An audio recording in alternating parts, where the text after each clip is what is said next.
नमस्कार, मेरा नाम नंदिनी है। आज जो मैं आपको कहानी सुनाने वाली हूँ, ये कहानी एक ऐसे पति पत्नी की है जिनमें कि बेशुमार प्यार था। लेकिन उन दोनों का जो प्यार था वो एक दूसरे पर बहुत ज़्यादा हावी था, जिसकी वजह से उन दोनों के बीच में कुछ ऐसा होता है जो कि आपको बहुत कुछ सीखने को भी देगा और साथ ही आपकी आंखों में आंसू भी ला देगा। और जो पति पत्नी है उनके लिए एक बहुत ही ज़्यादा सीख की कहानी है। ये जो कहानी है उसकी शुरुआत कुमुद नाम की एक लड़की से होती है, जिसे कि संगीत का बहुत शौक़ था और उसे इसी शौक़ की वजह से या कहे कि उसके टैलेंट की वजह से उसे संगीत के लिए पुरस्कार दिया गया। और वो पुरस्कार दिया मुख्य अतिथि आदित्य सिंह ने, जो कि एक बहुत ही बड़े उद्योगपति थे। जैसे ही उन्होंने कुमुद को पुरस्कार दिया, वो बस उसे देखते रह गए। जो आदित्य थे उनकी उम्र लगभग 33 साल थी, लेकिन जो आदित्य थे वो मुंह में चांदी का चम्मच लेकर पैदा हुए थे। उनको पिता से विरासत में बहुत ज़्यादा दौलत मिली थी, लेकिन जो आदित्यनाथ थे उन्होंने शुरू से एक ही फैसला किया था कि वो अपने पिता की दौलत को 4 गुना करेंगे। और वो इसी चीज़ में जी जान से लगे हुए थे और इस चक्कर में उन्होंने शादी भी नहीं की। लेकिन जो उनका व्यक्तित्व था वो बहुत ही शानदार था। 6 फीट की उनकी हाइट थी, शरीर भी दिखने में बहुत अच्छा था, रोज़ जिम जो जाते थे। और उनका चेहरा था वो तो ऐसा था जिसे जो भी देखे बस दीवाना हो जाए। लेकिन जो कुमुद थी उसे देखते ही वो उन्हें बहुत पसंद आ गई और उन्होंने पता लगाया और वो उसके घर पहुंच गए और उसके पिता से कुमुद का हाथ मांग लिया। लेकिन जो कुमुद के पिता थे वो बहुत ही ज़्यादा हैरान थे कि इतना बड़ा बिजनेसमैन और वो मेरी बेटी से रिश्ता करना चाहता है। लेकिन जब उन्होंने कहा कि मुझे आपकी बेटी बहुत पसंद है, मैं पैसे से नहीं बल्कि एक अच्छी लड़की चाहता हूँ और इसीलिए मैं आपकी बेटी से शादी करना चाहता हूँ। अब जब कुमुद के सामने ये बात आई तो कुमुद ने कहा कि मुझे रिश्ता बराबरी में करना है। लेकिन आदित्य ने कहा कि मुझे कुमुद से एक बार बात करनी है। और जब आदित्य ने कुमुद से बात की तो आदित्य ने उसे समझाया और कुमुद ने भी इस रिश्ते के लिए हाँ कर दी। दोनों की शादी हो जाती है। लेकिन जब दोनों की शादी होती है तो उनके बीच में सारी चीज़ें बहुत ही खुली हुई थी। अब जब उनका रिसेप्शन होता है तो सभी लोग कुमुद की खूबसूरती की दिल से तारीफ़ कर रहे थे और इधर उन दोनों का जो रिश्ता था वो आगे बढ़ चुका था। दोनों बहुत ज़्यादा खुश थे। जब उनकी शादी की पहली रात थी तो जो आदित्य थे उन्होंने कुमुद को एक बहुत ही कीमती रिंग पहनाते हुए कहा कि कुमुद, तुम मुझे बहुत पसंद हो। जब मैंने तुम्हें पहली बार देखा था उसी समय मुझे तुमसे प्यार हो गया था। और उन्होंने कहा कि बस तुमसे एक ही रिक्वेस्ट है कि तुम मेरा साथ कभी भी मत छोड़ना। जब कुमुद ने ये सारी चीज़ें सुनी तो वो बहुत खुश हुई कि उसे कितना अच्छा लड़का मिला है। यूं ही दिन बीतने लगे। धीरे धीरे आदित्य की जो सच्चाई थी वो अब कुमुद के सामने आने लगी। आदित्य का पॉजिटिव नेचर उसका दम घोटने लगा था। हर वक्त शक करना उसकी आदत सी बन गई थी। अगर कुमुद कुछ भी कहने की कोशिश करती तो वो एकदम से नाराज़ हो जाते। एक दिन कुमुद को कैफ़े में अपने एक दोस्त अरुण और अंजलि मिल गए। उसने उन्हें अपने साथ बुला लिया तो आदित्य बहुत ज़्यादा नाराज़ हो गए। घर आकर उस पर बरस पड़े थे। कुमुद का अपने फ्रेंड सर्कल ख़त्म हो चुका था। मायके जाना भी बहुत हद तक सीमित हो चुका था। रुकने की इजाज़त तो उसे बिल्कुल भी नहीं थी। वह सहती जा रही थी। कुमुद प्रेग्नेंट थी। एक बिजनेस पार्टी में किसी बात पर बिगड़कर आदित्य ने घर आकर उसे थप्पड़ जड़ दिए। कुमुद को आदित्य से हर तरह से चिढ़ होने लगी थी। बेडरूम में भी वो हमेशा अपनी मनमानी चलाता था। अगर कभी वो मना कर दे तो उसके चरित्र पर सवाल खड़े किए जाते थे। अब ये तो उसका रोज का काम हो गया था। एक दिन कुमुद ने एक लेटर लिखा और उसमें लिखा, बहुत प्यार करती हूँ आपसे, पर आपके साथ निभाना मेरे लिए बहुत ज़्यादा मुश्किल हो रहा है। घर छोड़कर जा रही हूँ, पता नहीं कहाँ जाऊँगी। मुझे ढूंढने की कोशिश भी मत करना। आदित्य ने गुस्से में उस लेटर को फाड़ दिया। बेहद गुस्सा आया था उन्हें, पर तमाशा ना हो इसलिए चुप्पी साध ली। 8 साल बीत चुके थे। कुमुद शिमला के बोर्डिंग स्कूल में टीचर बन गई थी। बहुत प्यारा सा एक बेटा भी था जो कि बिल्कुल आदित्य पर गया था।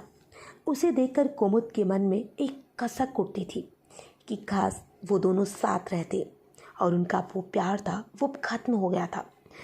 पर उनका जो शक्की मिजाज था उससे लेकर ही कुमुद ने अपने पति को छोड़ा था। लेकिन अब कुमुद इन सारी चीज़ों को याद करके बस रोती थी, या कहे कि दुखी होती थी। अब धीरे धीरे वक्त यूं ही बीत रहा था। उसका जो शकी मिजाज था उन्होंने उन दोनों का रिश्ता खत्म कर दिया था। पुरुष सहयोगी उसके करीब आने की कोशिश करते, पर वह सबसे एक निश्चित दूरी बनाकर रखती थी। जया ही उसकी एकमात्र फ्रेंड थी जो उसकी हमदर्द थी। एक दिन मार्केट में किसी काम से निकली तो कंधे पर किसी का स्पर्श महसूस हुआ। इस छुअन को वह पहचानती थी। शरीर में सिरहन सी दौड़ गई। आदित्य। पीछे मुड़कर देखा तो आदित्य ही थे। कैसी हो? वह चुपचाप जमीन को देखती रही। कहाँ रहती हो? कुमुद के होठ सिल गए थे।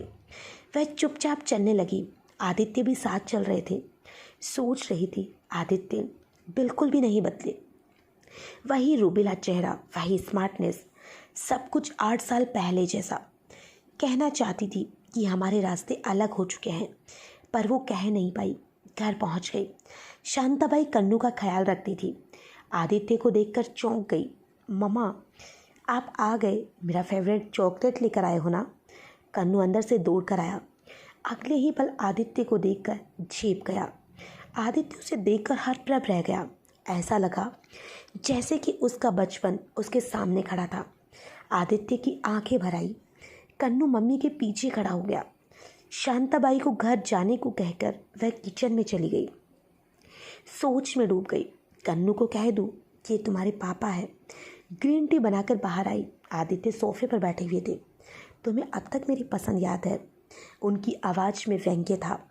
मेरा बेटा है और मुझे पता तक नहीं था। क्या उसे मेरे बारे में पता है? उनकी आंखों में दर्द झलक रहा था। नहीं, कुमुद ने धीरे से कहा। क्यों नहीं बताया?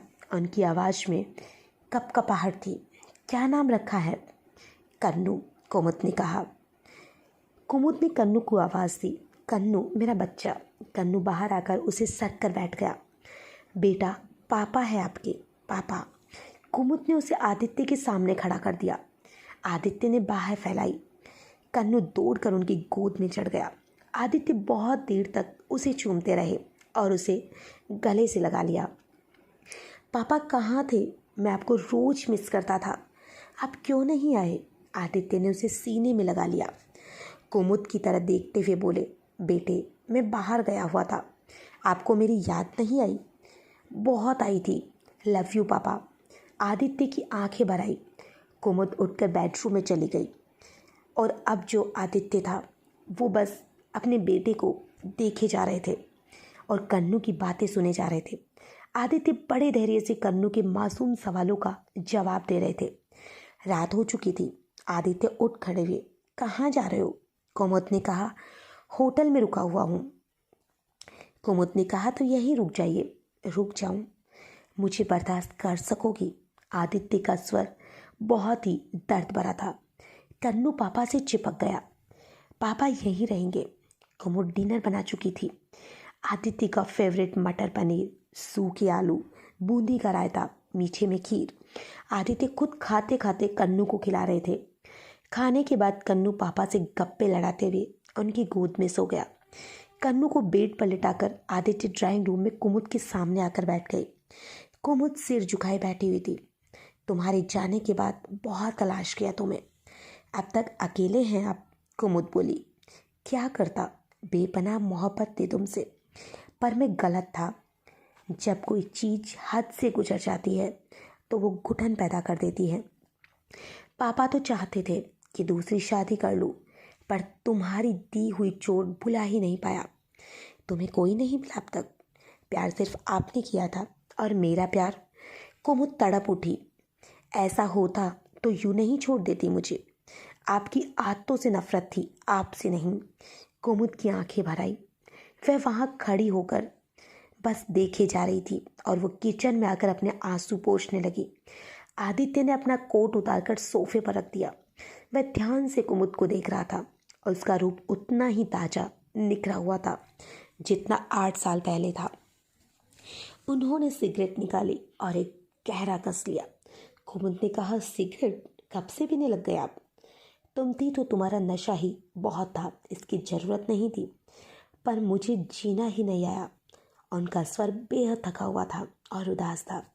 कुमुद भीतर गई, एक नाइट सूट लाकर उनके सामने रख दिया। वो चौंक गए। ये तो मेरा है। हाँ, अपने साथ ले आई थी, लेकिन क्यों? आप नहीं समझेंगे। और तुम? कहकर आदित्य चुप हो गए। दोनों के बीच कुछ देर खामोशी फैल गई। तुम्हारा घर छोड़कर जाना कुछ दिन अखबारों की न्यूज़ की सुर्खियाँ बना हुआ था।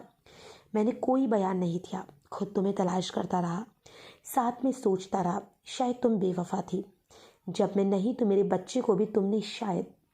कुमुद खिड़की से लगकर खड़ी हो गई। बाहर चांदनी रात बिखरी हुई थी। दूर तक फैले पहाड़ बहुत खूबसूरत लग रहे थे। कहीं दूर चकोर पक्षियों की आवाज़ गूंज रही थी। आदित्य कब कपड़े बदलकर उसके सामने या कहे कि उसके पीछे आकर खड़े रह गए। वह उसे महसूस कर रही थी। वह झिझक गई। वह हंसे। अभी तक वही शैम्पू लगाती हो? तो कुमुद थी, वो शर्मा गई और उसने कहा कि हाँ। आदित्य ने कहा, इसकी खुशबू मुझे आज भी बहुत पसंद है। मतलब कुछ भी नहीं बदला। हमारी नज़दीकियाँ कब दूरियाँ बन गई, आज महसूस हो रहा है। सो जाइए, बहुत रात हो गई। आदित्य का स्वर तेज हो उठा था। पूरे 8 साल हो गए एक मायूसी में जीते हुए। एक बार में तुम्हें मेरा ख्याल नहीं आया। सोचती थी हर पल, और ये लगता था कि आप अगर आएंगे तो कन्नू को मुझसे छीन लेंगे। और अब पता नहीं वो सहम गई। सुबह बात करेंगे। वह बेचैन होकर टहलने लगे। कुमुद कन्नू के पास आ गई। आज सोच रही थी, काश आदित्य एक बार उसे आवाज़ देते तो वो तुरंत उसकी बाहों में समा जाती। सुबह उसकी आंखें खुली। देखा आदित्य सो रहे थे, एक मासूम बच्चे के जैसे। नहा धोकर तैयार हुई। देवी माँ के आगे दिया जलाया। लाल रंग की गोल्डन बॉर्डर वाली शिफॉन की साड़ी पहनी। मांग में सिंदूर भरकर लाल बड़ी सी बिंदी लगाई। आंखों में काजल लगाकर खुद को शीशे में देखा और उसका रूप आज दर्पण में भी नहीं समा रहा था। जब से आदित्य और उसके रास्ते अलग हुए, उसने इस तरह से तैयार होना छोड़ दिया था। पर आज वे आदित्य के लिए तैयार हुई थी। शायद वह उन्हें दिखाना चाहती थी कि वे आज भी वैसी ही है जैसे उसे देखना चाहते थे। चाय लेकर आई तो आदित्य जाग चुके थे। उसे देखकर वह देखते रह गए। चाय लीजिए, बहुत खूबसूरत लग रही हो। आप भी वैसी ही हो जैसी कि पहले थी। आप चाय पीजिए, मैं कन्नू को स्कूल के लिए तैयार करती हूँ। कन्नू जिद करने लगा, आज पापा ही मुझे स्कूल बस में बिठाएंगे। आदित्य उसे स्कूल बस में बैठा कर लौटे तो कुमुद नाश्ता तैयार कर चुकी थी। आदित्य उसे देख रहे थे। उसका गोरा रंग लाल साड़ी में दमक रहा था। वो उसके सामने खड़े होकर उसे देखने लगे। सच कहो, तुम्हें मेरी याद कभी नहीं आई? कुमुद आंखों में आंसू लिए उन्हें देखने लगी। उन्होंने उसे अपने करीब खींच लिया और बस उसे देखते रहे। और वो कुमुद से कहे, 8 सालों में बहुत तड़पा हूँ तुम्हारे लिए। उसकी पीठ को अपने हाथ से छूते हुए कहा उसकी और उसे बाहों में भर लिया। मुझे इजाज़त है इस पल को जीने की। वैसे कानूनन मैं अब भी तुम्हारा पति हूँ, पर अगर तुम नहीं चाहोगी तो मैं तुम्हारी इजाज़त के बिना तुम्हें हाथ भी नहीं लगाऊंगा। कुमुद आंखें बंद की हुई बहुत शांत थी। आदित्य बस उसे देखे जा रहे थे और अब वो दोनों एक दूसरे को देखते रहे और उनकी आंखों में आंसू थे। उन दोनों का दिल जोर से धड़क रहा था और वो एक दूसरे को देखे जा रहे थे और बस रोए जा रहे थे। और उधर जो कुमुद थी वो चाह रही थी कि अब वो वापस से उन्हें दिल से अपना ले। और जो आदित्य थे वो बस मुस्कुरा रहे थे। चेहरे पर पूर्ण तृप्ति का एहसास था। उन्होंने उसके माथे को चूम लिया। कुमुद ने अपने आप को आईने में देखा तो वो शर्म से लाल हो गई। कहाँ जा रही हो? स्कूल। आज रहने दो ना। उन्होंने उसका हाथ पकड़ लिया। अभी मुझे तुमसे बहुत सी बातें जो करनी है। आदित्य बच्चों की तरह मचल उठे। कुमुद ने अपने आप को उनकी पकड़ से छुड़ाते हुए कहा, मुझे पता है आपको कौन सी बातें करनी है। और अब जो कुमुद थी वो शर्मा रही थी, तो आदित्य ने उसे गुनगुनाते हुए कहा, अभी ना जाओ छोड़कर, कि दिल अभी भरा नहीं। अच्छा जी। वह गहरी मुस्कुराहट बिखेरे चली गई। स्कूल में पहुंची तो सुबुगाहट से शुरू हो गई। मिसेस मेहता बोली, कुमुद, आदित्य सिंह तुम्हारे घर आए हुए हैं क्या? जी मैम, मेरे पति हैं वो। सबको उनके प्रश्न का उत्तर मिल चुका था। आदित्य ने अपनी मीटिंग निपटाई। 4 दिन हो गए थे उन्हें शिमला में। कन्नू हर समय पापा से चिपका रहता था। कुमुद को आदित्य का स्वभाव बदला हुआ नजर आ रहा था। शाम को जब आदित्य वापस लौटे, कन्नू पापा के पास खड़ा हुआ था। पापा, आप मुझे छोड़कर नहीं जाएंगे ना? आदित्य ने उसके गाल पर चूमते हुए कहा। कुमुद, अपने घर चलो। कन्नू, और तुम्हारे बिना मेरा घर और मेरी जिंदगी सूनी सी है। मुझे माफ़ कर दो। जी नहीं पाऊंगा मैं तुम्हारे बिना और कन्नू के बिना। कुमुद ने प्यार से उसकी तरफ देखा और कन्नू के सिर पर हाथ फेरते हुए कहा, आपके बिना मैं भी अधूरी हूँ। मैं कन्नू को अपने पापा के साथ और प्यार की ज़रूरत है। और आदित्य की बाहों में समा गई।